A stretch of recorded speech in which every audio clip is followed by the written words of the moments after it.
बिना लिफ्ट के 50वीं मंजिल पर रहने वाला अमीर ससुराल।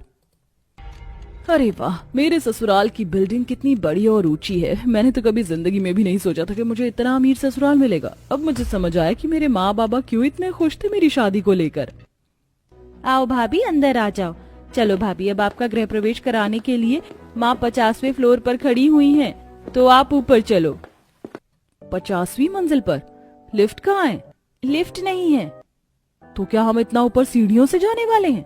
हाँ भाभी, वो क्या है ना, हमारे बिल्डिंग की लिफ्ट कभी भी खराब हो जाती है और कभी भी ठीक, तो इसीलिए हम उसका हमेशा इस्तेमाल नहीं कर सकते। अभी फिलहाल वो बंद पड़ी है, तो हमें सीढ़ियों से ही जाना होगा।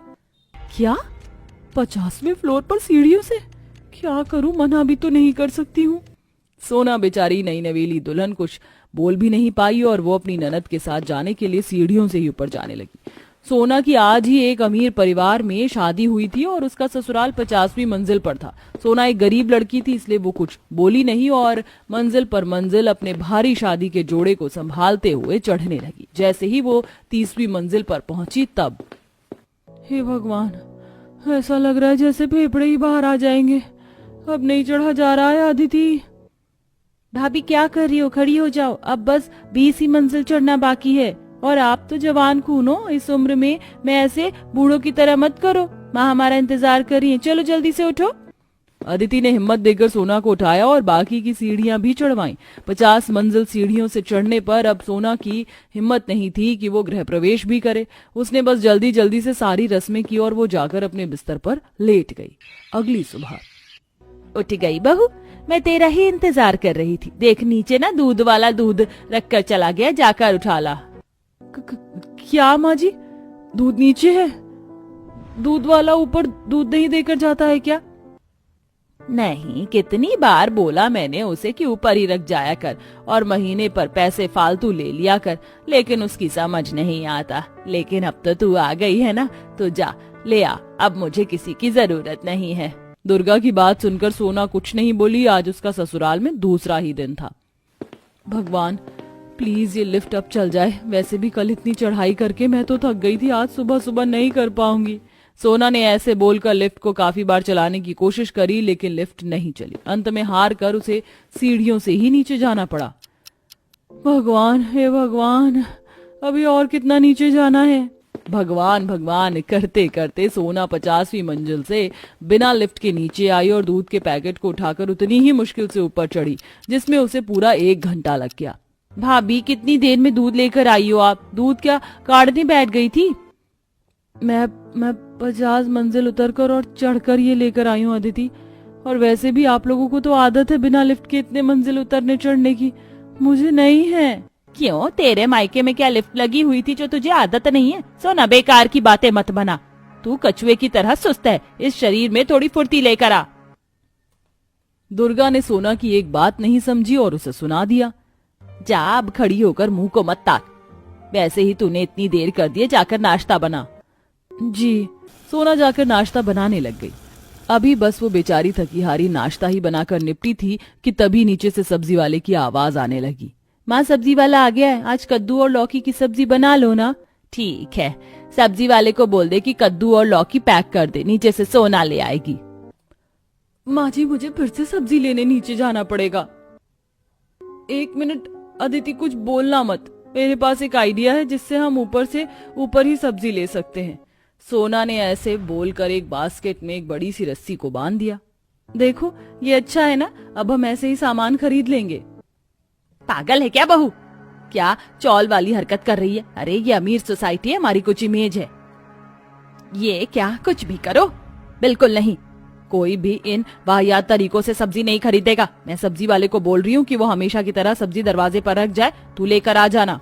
दुर्गा मानी नहीं और उसने एक ही दिन में 2-2 बार सोना को 50वीं मंजिल से नीचे और नीचे से ऊपर 50वीं मंजिल के चक्कर लगवाए। इतना करके भी सोना ने घर के भी काम किए और किसी से कोई शिकायत भी नहीं की। ऐसे ही सिलसिला जारी था और अब लगभग 1 हफ्ता बीत चुका था। इस 1 हफ्ते में इतनी भागा दौड़ी करने से सोना का लगभग 10 किलो वजन कम हो चुका था। ऐसे ही आज के दिन, भाभी चलो ना मेरे साथ मॉल चलो, मुझे अपने लिए कुछ ड्रेसेस वगैरह लानी है। अरे नहीं, अदिति के साथ जाने के लिए भी मुझे नीचे जाना पड़ेगा। एक काम करती हूँ, मना कर देती हूँ। अदिति मुझे माफ करना, मैं ऑलरेडी आज ऊपर नीचे के कई चक्कर लगा चुकी हूँ, हम कल चलेंगे। ओहो, मेरी बेटी का एक काम नहीं करवा सकती है तू? चुपचाप चली जा अदिति के साथ, वरना आज वैभव और तेरे ससुर जी भी घर में ही है। तेरी शिकायत मैं उनसे कर दूंगी कि देखो कितनी कामचोर बहू है। नहीं माँ जी, ऐसा मत करना, मैं जा रही हूँ अदिति के साथ। कहाँ जा रही हो सोना? अदिति के साथ मॉल जा रही हूँ। अच्छा, वैसे अगर तुम जा ही रही हो तो मॉल से एक दो चीजें मेरे लिए भी लेते आना। वैभव ने अपना सामान भी सोना से ही लाने को बोल दिया, जिससे सुनकर सोना और अदिति मॉल जाने को निकल गई। वह 50 मंजिल सीढ़ियों से ही उतरी और उसके बाद टैक्सी से वो दोनों मॉल तक पहुंची। अरे वाह, अच्छा है कि इस मॉल में तो लिफ्ट है, कम से कम अब मुझे यहाँ कसरत करने की जरूरत नहीं है। भाभी, भाभी किस सोच में हो? कुछ नहीं, चलो अदिति जल्दी से सामान लेकर चलते हैं। सोना और अदिति ने ग्रोसरी, क्लोथ्स, ज्वेलरी सभी डिपार्टमेंट्स से थोड़ा थोड़ा सामान लिया और उसके बाद वो दोनों घर आने को निकल गई, जहां अपने घर की 40 मंजिल सीढ़ियां चढ़ने के बाद सोना की हालत फिर से खराब हो गई।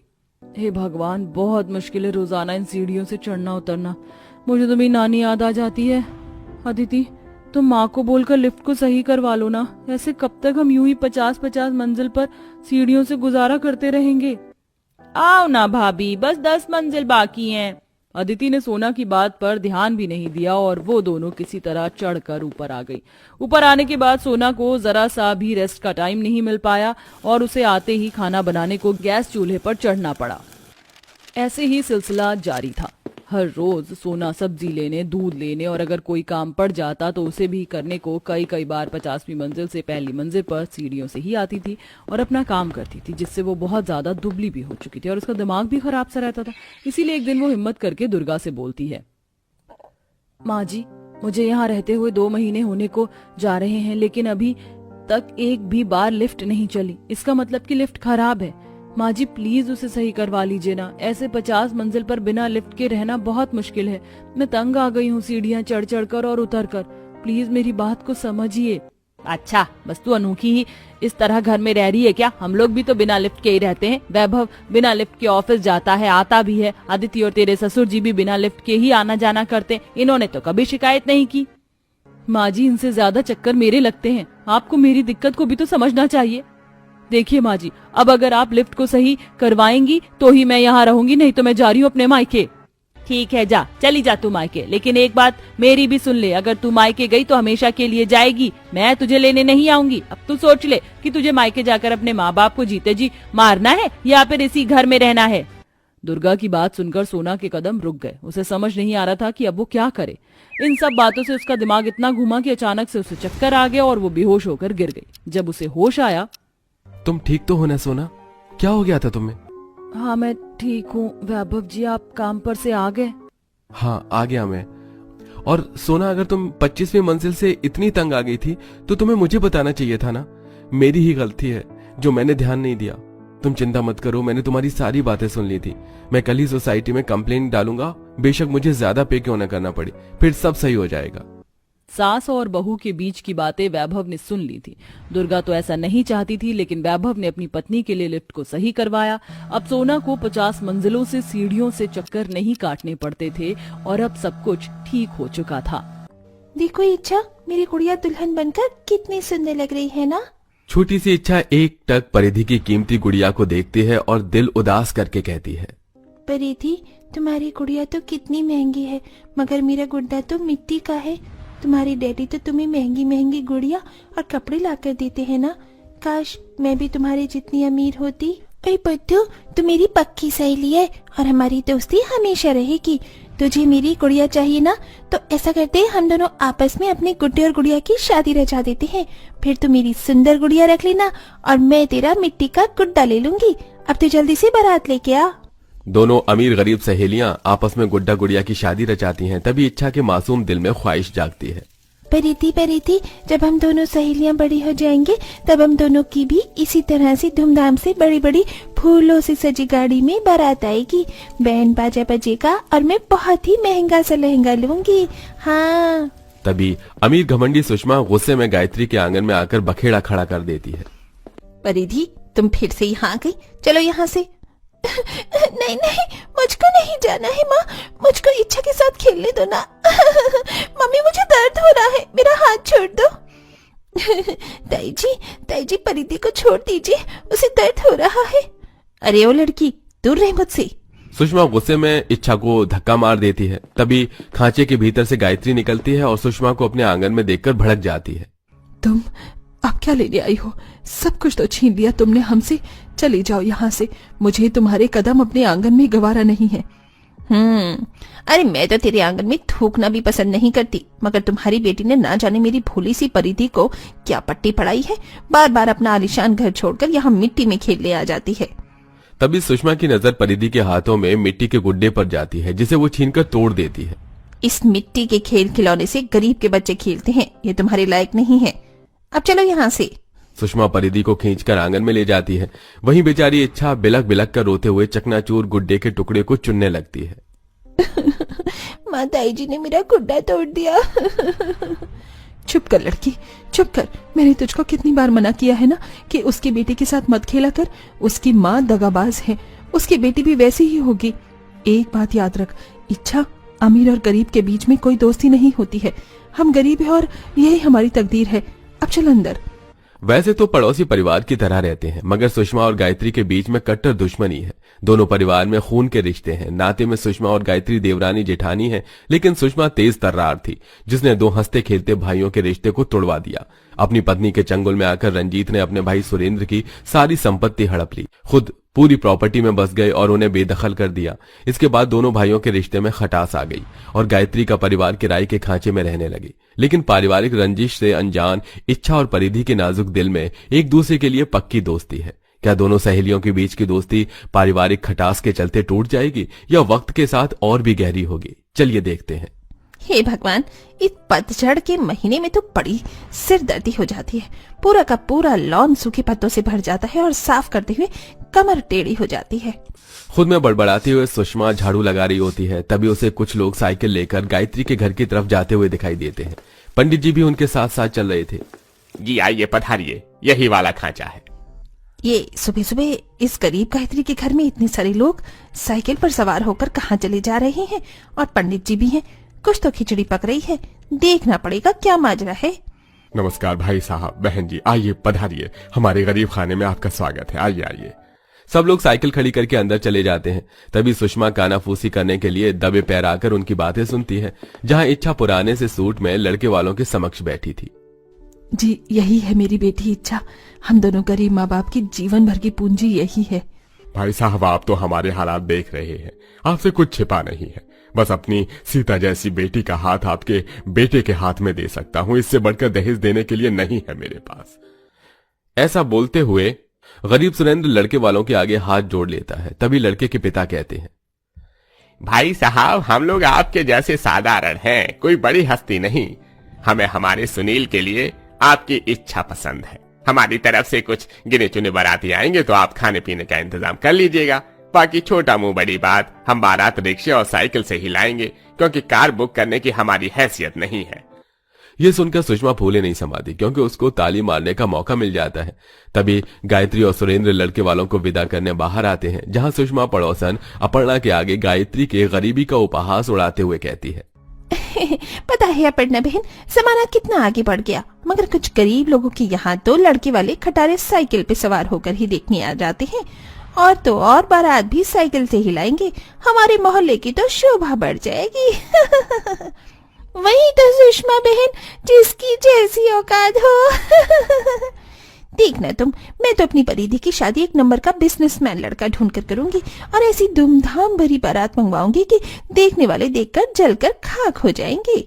इस प्रकार सुषमा अपने अमीर होने का शेखी बघार कर अंदर चली जाती है। गायत्री की आंखों से आंसू बह रहे थे। सुषमा तिल मिलाकर अंदर आती है और पति रंजीत से कलेश करने लगती है। तुम यहाँ खबरें पढ़ रही हो, मगर आसपास की कोई खबर भी है तुम्हें या नहीं? अरे अब क्या हो गया भगवान, क्यों सुबह सुबह दाना पानी लेकर शुरू हो गई हो? अरे तुम्हारी गरीब भाई और भाभी ने अपनी गरीब लड़की का रिश्ता तय कर दिया है। तुम ओबराय साहब के बेटे से हमारी परिधि की बातचीत कब चलाओगे? आखिर उनसे आज ही बात करो जाकर। उसकी बेटी की बारात आने से पहले मेरी बेटी की बारात आएगी, वो भी धूमधाम भरी।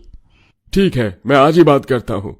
परिधि अपने माता पिता की बात सुनकर मुरझाए हुए दिल से अपनी गरीब सहेली इच्छा के पास चोरी छिपे आती है। परिधि, तुम यहाँ क्यों आई हो? अगर ताई जी ने देख लिया तो बवाल मचा देंगी। और रो क्यों रही हो तुम? माँ को पता नहीं चाची और तुमसे क्या जलन है। जैसे उन्होंने तुम्हारी शादी फिक्स होने की बात सुनी, वो मेरा रिश्ता तय करवा देना चाहती है। तुम तो मेरे दिल का हाल जानती हो, मैं यश को पसंद करती हूँ, मगर मेरे दिल में एक डर है, माँ मानेगी या नहीं। देखो परिधि, मैं तुम्हारी सहेली होने के नाते तुम्हें समझा रही हूँ। इससे पहले कि बहुत देर हो जाए, तुम ताई जी को सब कुछ बता दो। वैसे भी यश अच्छे खानदान से है, स्मार्ट है, बिजनेसमैन है, ताई जी को पसंद आ जाएगा।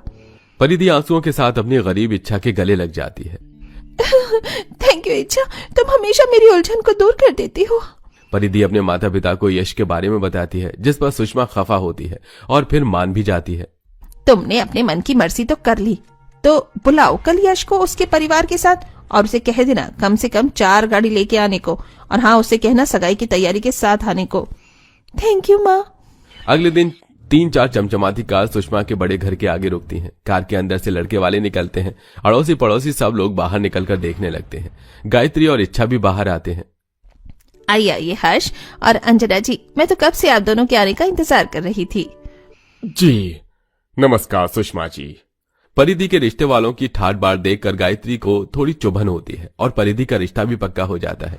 अब दोनों परिवार में शादी की तैयारी शुरू हो जाती है। मगर जैसे ही परिधि शादी के कार्ड पर सेम तारीख देखती है तो उसे देखकर कहती है, माँ आपको पता है ना, 10 तारीख को इच्छा की शादी है। फिर आप उन्हें नीचा दिखाने के लिए मेरी बारात उसी दिन मंगवा रही हैं। मैं ऐसा नहीं होने दूंगी। ये तय करने वाली तू कौन होती है? तू जाकर तैयार हो। परिधि रोते हुए यश से बात करती है। यश, मैं ये शादी नहीं करूंगी। तुम शादी तोड़ दो। पर यूं अचानक परिधि, बात क्या है? परिधि उसे सब कुछ बताती है। तुम चिंता मत करो, तुम्हारी गरीब सहेली की बारात धूमधाम से आएगी, सब कुछ मुझ पर छोड़ दो। देखते ही देखते शादी वाला दिन आ जाता है। सुबह सुबह इच्छा के घर महंगा सा लहंगा आता है। अरे इच्छा आप ही हैं? जी हाँ, मैं ही हूँ। इस पर साइन कर दीजिए, ये आपका पार्सल है। जी थैंक यू भैया। इच्छा जब तोहफा खोलकर देखती है तो उसमें बहुत ही महंगा सा लहंगा होता है, मगर उसके दिल में बारात की दुविधा अभी बाकी थी। शाम को धूमधाम से फूलों से सजी धजी कतार में कई गाड़ियों में बारात आती है।